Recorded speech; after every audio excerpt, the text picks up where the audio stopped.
ओम नमः शिवाय शिव जी सदा साहेब। ओम नमः शिवाय गुरु जी सदा साहेब। जय गुरु जी, शुक्राना गुरु जी। संगत जी, आज मैं आपको बताता हूँ सच्चे मन से की हुई भक्ति की शक्ति। संगत जी, एक गांव था, बहुत साल पहले की बात है। एक गांव था, उसमें एक मछुआरा था। वो डेली तालाब में जाता था और उस तालाब पे पाबंदियाँ रहती थी, मतलब सैनिकों की। वो इंतजार करता था कब सैनिक वहाँ से चले जाएं और कब वो जाके मछलियाँ पकड़े। तो वो हर रोज ऐसे ही करता था, लेकिन एक दिन क्या हुआ, वो घुस गया, उसे लगा सैनिक नहीं है, और क्योंकि सैनिक गए हुए थे।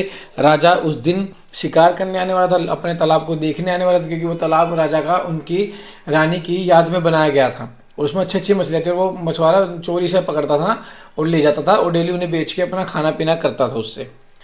तो एक तो जैसे वो मछलियाँ पकड़ रहा था, उसने जाल फेंका, उसने में उसको घोड़ों की आवाज़ सुनाई दी, सैनिकों की आवाज़ सुनाई दी कि राजा आ गया, आज तो तेरा खेल खत्म। तो संगत जी, उसने फटाफट क्या किया, जो तालाब के बाहर जो मिट्टी होती है ना, मिट्टी, गीली मिट्टी, उसने अपने पूरे शरीर पे लगा के और तपस्या का बेस धारण करके बैठ गया, आसन लगा के। तो राजा जी ने जैसे देखा, कह रहा सैनिकों रुको। राजा जी उतरे हैं, उनके आगे और अपने सैनिकों को बोला कि ये देखो, एक तपस्या अपनी तपस्या कर रहा है, तो इसे विघ्न मत डालो। इनके राजा जी के आगे मत्था टेका, और एक सोने से भरा थैला, सोने के सिक्कों से भरा बहुत बड़ा थैला उसके आगे रख गया।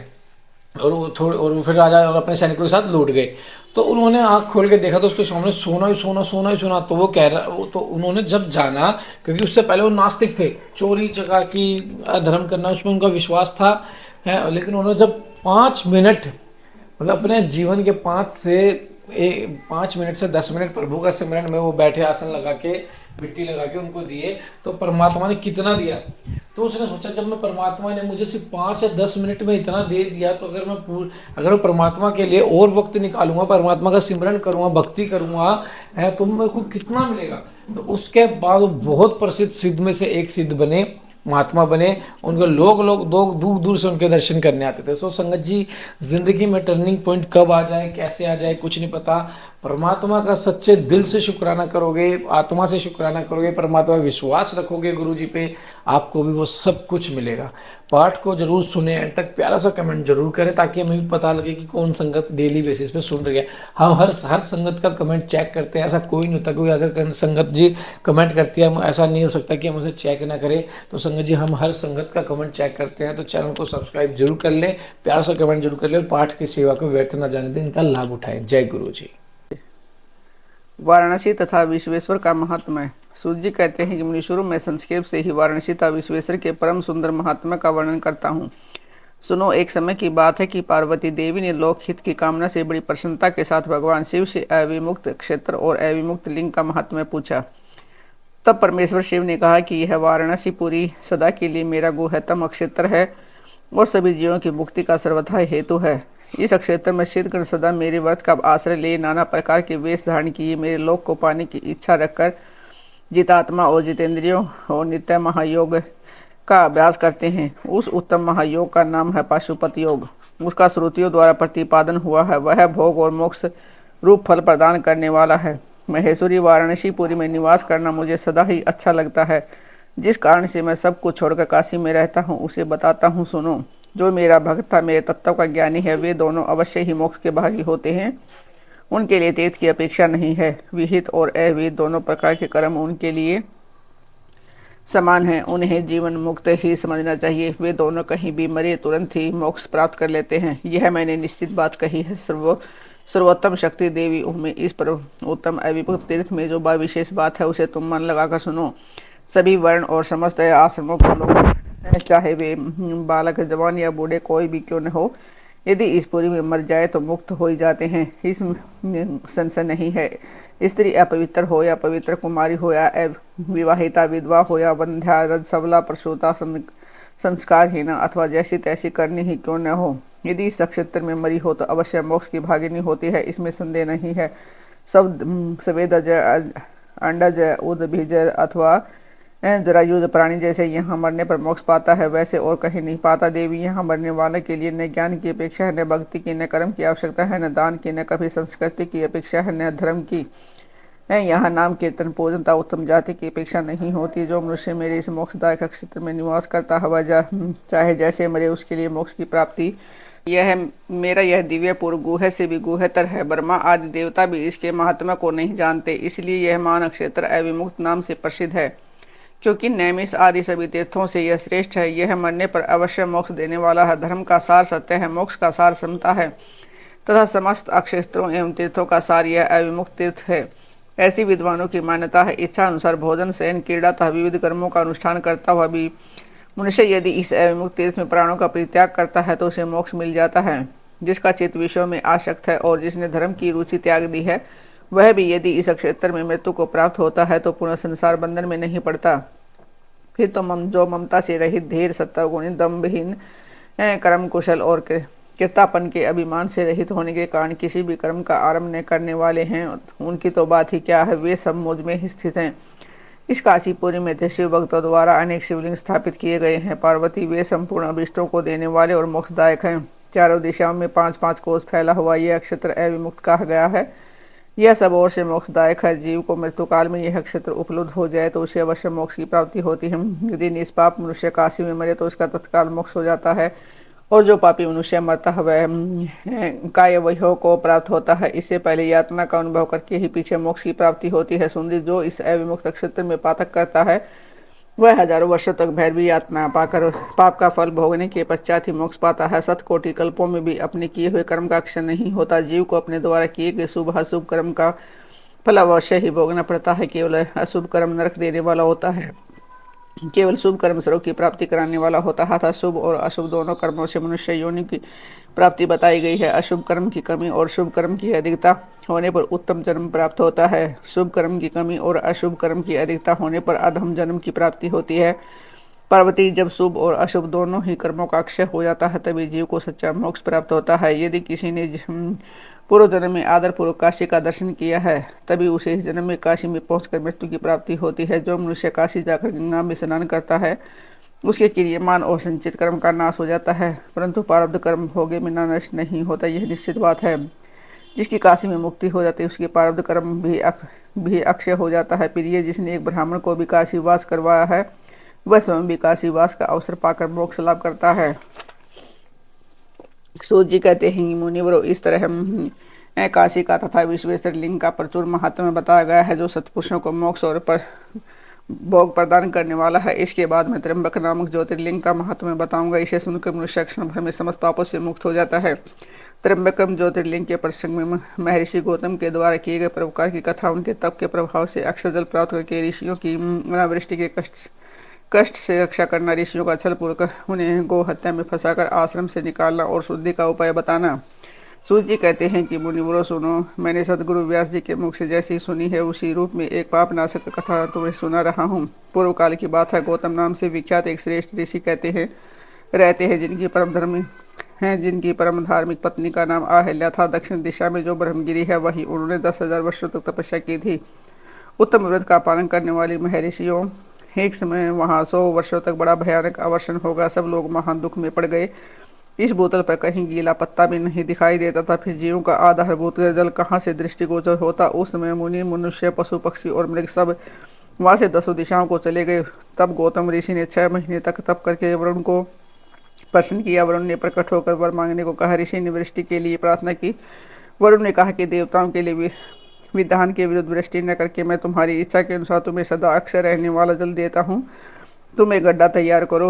उनके ऐसा करें गौतम ने एक हाथ गहरा गड्ढा खोदा और वरुण ने उसे दिव्य जल के द्वारा भर दिया तथा परोपकार से सुशोभित होने वाले मुनि श्रेष्ठ गौतम ने कहा कि महामुनि, कभी अक्षिण्य होने वाला यह जल तुम्हारे लिए तीर्थ रूप होगा और पृथ्वी पर तुम्हारे ही नाम से इसकी ख्याति होगी। यहाँ किए हुए दान, होम, तप, देव पूजन तथा पितरों का श्राद्ध कभी सभी अक्षय होंगे। ऐसा कहकर उस महर्षि ने प्रशंसित हो वरुण देव अंतर ध्यान हो गए। उस जल के द्वारा दूसरों का उपकार करके महर्षि गौतम को भी बड़ा सुख मिला। महात्मा पुरुष का आश्रय मनुष्यों के लिए महत्व की ही प्राप्ति कराने वाला होता है। महान पुरुष की महात्मा के उस स्वरूप को देखते और समझते हैं, दूसरे अधम पुरुष नहीं। मनुष्य जैसे पुरुष का सेवन करता है वैसा ही फल पाता है। वहाँ पुरुष की सेवा से महत्ता मिलती है और शूद्र की सेवा से शुद्धता। उत्तम पुरुषों का यह स्वभाव है कि वे दूसरे के दुख को भी नहीं सहन कर पाते। अपने को दुख प्राप्त हो जाए उसे भी स्वीकार कर लेते हैं, किंतु दूसरे के दुख का निवारण ही करते हैं। दयालु अब अभिमान, शून्य, उपकारिता, जितेंद्रिय, ये पुण्य के 4 खंभे हैं जिनके आधार पर पृथ्वी टिकी हुई है। तदनंतर गौतम जी वहाँ उस परम दुर्लभ जल को पाकर विधि पूर्वक नित्य नैमित्तिक कर्म करने लगे। उन मुनीश्वर ने वहाँ नित्य होम की सिद्धि के लिए धान, जौ और अनेक प्रकार के निवार बोआ दिए। तरह तरह के धाने, भांति भांति के वृक्ष और अनेक प्रकार के फल फूल वहाँ लहला उठे। यह समाचार सुनकर वहाँ दूसरे दूसरे सहस्त्रों ऋषि, मुनि, पशु, पक्षी तथा बहुसंख्यक जीव जाकर रहने लगे। उस वन ने इस भूमंडल में वह बड़ा सुंदर हो गया। उस अक्षय जल के संयोग से अनावृष्टि वहाँ के लिए दुखदायिनी नहीं रह गई। उस वन में अनेक शुभ कर्म परायण ऋषि अपने शिष्य, भार्य और पुत्र आदि के साथ वास करने लगे। उन्होंने काल आक्षेप करने के लिए वहाँ धान बोआ दिए। गौतम जी के प्रवाह से उस वन में सब और आनंद छा गया। एक बार वहाँ गौतम के आश्रम में जाकर बसे हुए ब्राह्मणों की स्त्रियां जल के प्रसंग को लेकर अहल्या पर नाराज हो गई। उन्होंने अपने पतियों को उकसाया। उन लोगों ने गौतम का अनिष्ट करने के लिए गणेश जी की आराधना की। भक्त पराधीन गणेश जी ने प्रकट होकर वर मांगने के लिए कहा। तब ये बोले, भगवान, यदि आप हमें वर देना चाहते हैं तो ऐसा उपाय बताइए कि जिसे समस्त ऋषि डांट फटकार कर गौतम को आश्रम से बाहर निकाल दे। गणेश जी ने कहा कि ऋषियों, तुम सब लोग सुनो। इस समय तुम उचित कार्य नहीं कर रहे हो। बिना किसी अपराध के क्रोध करने के कारण तुम्हारी हानि ही होगी। जिन्होंने पहले उपकार किया हो, यदि उन्हीं को दुख दिया जाए तो वह अपने लिए हितकारक नहीं होता। जब उपकारी को दुख दिया जाता है तब उसके जगत में अपना ही नाश होता है। ऐसी तपस्या करके उत्तम फल की सिद्धि की जाती है। स्वयं भी शुभ का फल परित्याग करके अहित कारक फल को नहीं ग्रहण किया जाता। ब्रह्मा जी ने यह कहा कि यह साधु कभी साधुता को और साधु कभी असाधुता को नहीं ग्रहण करता। यह बात निश्चय ही ठीक जान पड़ती है। पहले उपवास के कारण जब तुम लोगों को दुख भोगना पड़ा था, तब महर्षि गौतम ने जल की व्यवस्था करके तुम्हें सुख दिया, परंतु इस समय तुम सब लोग उन्हें दुख दे रहे हो। संसार में ऐसा कार्य करना कदापि उचित नहीं है। इस बात पर तुम सब लोग सर्वथा विचार कर लो। स्त्रियों की शक्ति से मोहित हुए तुम लोग यदि मेरी बात नहीं मानोगे, तुम्हारा यह बर्ताव गौतम के लिए अत्यंत हितकारक ही होगा, इसमें संशय नहीं है। ये मुनि श्रेष्ठ गौतम तुम्हें पुण्य निश्चय ही सुख देंगे, अतः उनके साथ छल करना कदापि उचित नहीं है। इसलिए तुम लोग कोई दूसरा वर मांगो। सूत जी कहते हैं, ब्राह्मणों, महात्मा गणेश ने ऋषियों से यह बात कही। वह यद्यपि उनके लिए हितकर थी तो भी उन्होंने इसे स्वीकार नहीं किया। तब भक्तों के अधीन होने के कारण उससे शिव कुमार ने कहा कि तुम लोगों ने जिस वस्तु के लिए प्रार्थना की है उसे मैं अवश्य करूँगा। पीछे जो होनार होगी वह होकर ही रहेगी।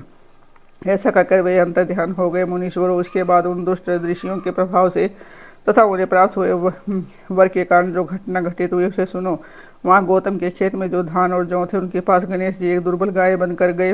दिए हुए वर्ण के कारण वह गौ कांपती हुई वहाँ आकर धान और जौ चरने लगी। इसी समय देववश गौतम जी वहाँ आ गए हुए दयालु ठहरे, इसलिए मुट्ठी भर तिनके लेकर उन्हीं से उस गऊ को हाँकने लगे। उन तिनकों का स्पर्श होते हुए गऊ पृथ्वी पर गिर पड़ी और ऋषि के देखते देखते वहीं क्षण भर मर गई। वे दूसरे दूसरे ब्राह्मण और उनकी दुष्ट स्त्रियां वहाँ छिपे हुए सब कुछ देख रहे थे। उस गऊ के गिरते ही वह सब के सब बोल उठे, गौतम ने ये क्या कर डाला। गौतम भी आश्चर्यचकित हो आल्या को बुलाकर व्यवस्थित दुख से हृदय से दुख पूर्वक बोले, देवी यह क्या हुआ, कैसे हुआ। जान पड़ता है परमेश्वर मुझ पर कुपित हो गए हैं। अब क्या करूं, कहाँ जाऊं, मुझे हत्या लग गई। इसी कारण ब्राह्मण और उनकी पत्नियां गौतम को डांटने और दुर्वचनों द्वारा अहल्या को पीड़ित करने लगी। उनके दुर्बुद्धि शिष्य और पुत्र भी गौतम को बारंबार फटकारने और धिक्कारने लगे। ब्राह्मण बोले, अब तुम्हें अपना मुँह नहीं दिखाना चाहिए, यहाँ से जाओ। गौ हत्यारे का मुँह देखने पर तत्काल वस्त्र सहित स्नान करना चाहिए। जब तक तुम इस आश्रम में रहोगे तब तक अग्निदेव और पितर हमारे दिए हुए किसी भी हव्य कव्य को ग्रहण नहीं करेंगे। इसलिए पापी गौ हत्या, तुम परिवार सहित यहाँ से अन्यत्र चले जाओ, विलम्ब न करो। सूत जी कहते हैं कि ऐसा कहकर उन सब ने उन्हें पत्थरों से मारना आरंभ कर दिया। वे गालियाँ दे देकर गौतम अहिल्या को सताने लगे। उन दुष्टों के मारने और धमकाने पर गौतम बोले, मुनियों, मैं यहाँ से अन्यत्र जाकर रहूँगा। ऐसा कहकर गौतम उस स्थान से तत्काल निकल गए और उसे सबकी आज्ञा से एक कोस दूर जाकर उन्होंने अपने लिए आश्रम बनवाया। वहाँ भी जाकर उन ब्राह्मणों ने कहा कि जब तक तुम्हारे ऊपर हत्या लगी है तब तक तुम्हें कोई यज्ञ याग आदि कर्म नहीं करना चाहिए। किसी भी वैदिक देव यज्ञ या पितृयज्ञ के अनुष्ठान का तुम्हें अधिकार नहीं रह गया है। मुनिवर गौतम उनके कथनानुसार किसी तरह एक पक्ष बिताकर उस दुख से दुखी हो बारंबार उन मुनियों से अपनी शुद्धि के लिए प्रार्थना करने लगे। उन्हें दीन भाव से प्रार्थना करने पर उन ब्राह्मणों ने कहा कि गौतम, तुम अपने पाप को प्रकट करते हुए 3 बार सारी पृथ्वी की परिक्रमा करो, फिर लौटकर यहाँ 1 महीने तक व्रत करो। उसके बाद इस ब्रह्मगिरि की 101 परिक्रमा करने के पश्चात तुम्हारी शुद्धि होगी। अथवा यहाँ गंगा जी को ले आकर उन्हीं के जल से स्नान करो। तथा 1 करोड़ पार्थिव लिंग बनाकर महादेव जी की आराधना करो। फिर गंगा में स्नान करके एक पर्वत की 11 बार परिक्रमा करो। तत्पश्चात 100 घड़ों के जल से पार्थिव शिवलिंग को स्नान कराने पर तुम्हारा उद्धार होगा। उन ऋषियों के इस प्रकार कहने पर गौतम ने बहुत अच्छा कहकर उनकी बात मान ली। वे बोले, मुनिवरों, मैं आप श्रीमानों की आज्ञा से यहाँ पार्थिव पूजन तथा ब्रह्मगिरी की परिक्रमा करूँगा। ऐसा कहकर मुनि श्रेष्ठ गौतम ने उस पर्वत की परिक्रमा करने के पश्चात पार्थिव लिंगों का निर्माण करके उनका पूजन किया। साध्वी आयला ने भी साथ रहकर वह सब कुछ किया। उस समय शिष्य पर शिष्य उन दोनों की सेवा करते थे।